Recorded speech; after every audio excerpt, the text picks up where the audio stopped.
बिस्मिल्लाहिर्रहमानिर्रहीम। अस्सलाम वालेकुम।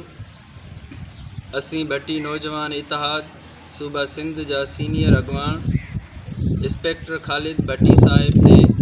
बुज़दिलाने हमले जी सख्त अल्फाजन में मज़म्मत कयूं था ऐं आला इदारनि ऐं बलोचिस्तान हुकूमत खां मुतालबो कयूं था त इंस्पेक्टर ख़ालिद साहिब जे मथां हमलावर खिलाफ़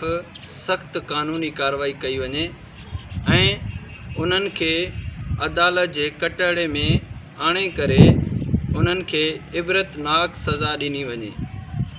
जीअं हर ॾोहारी ऐं दहशत फैलाईंदड़नि खे उन मां सबक मिले, जीअं आईंदा अहिड़ा बुज़दिलाना हमला में रोकथाम थिए ऐं मुल्क में अमन क़ाइमु थिए। अॼु असां हिते पंहिंजी भट्टी नौजवान इतिहाद तालका सिजावल जुणेदे में सीनियर दोस्त असां पंहिंजी गॾिजाणी कई आहे। असांजो इतिहाद जेको क़ाइमु थियो आहे पंहिंजी बिरादरी जे लाइ, जिथे बि असांजी बिरादरी में नाइंसाफ़ी थींदियूं या ॿी ज़ात वारो या को बि अगरि असांजी बिरादरी में नाइंसाफ़ी कंदो त असां सभु गॾु थी उनजो जेको आहे त हिमत ऐं जोश ऐं जज़्बे सां असां उनखे अखियूं मिलाए करे मुआदो अटकाए करे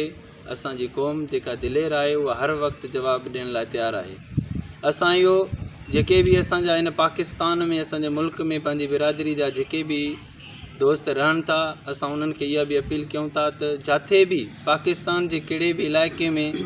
अगरि तव्हां असांजी बिरादरी जो को बि कमज़ोर दोस्त अगरि कंहिं बि तकलीफ़ में आहे त तव्हां उन्हनि जी मदद कयो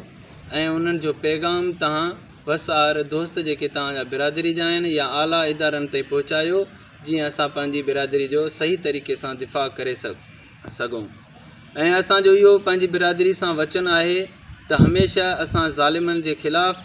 असां न कंहिंसां ज़ुल्म कंदासीं, न ई असां कंहिंजो ज़ुल्म सहंदासीं पंहिंजी बिरादरी जे मथां। जे अगरि को बि ज़ालिम या कंहिं बि ज़ात वारो या कंहिं बि जेके आहिनि त क़ौम वारो असांजी क़ौम खे नाजाइज़ी कंदो असां सां, या असांजे मज़लूम जेके क़ौम जा आहिनि उन्हनि खे तकलीफ़ ॾींदो, त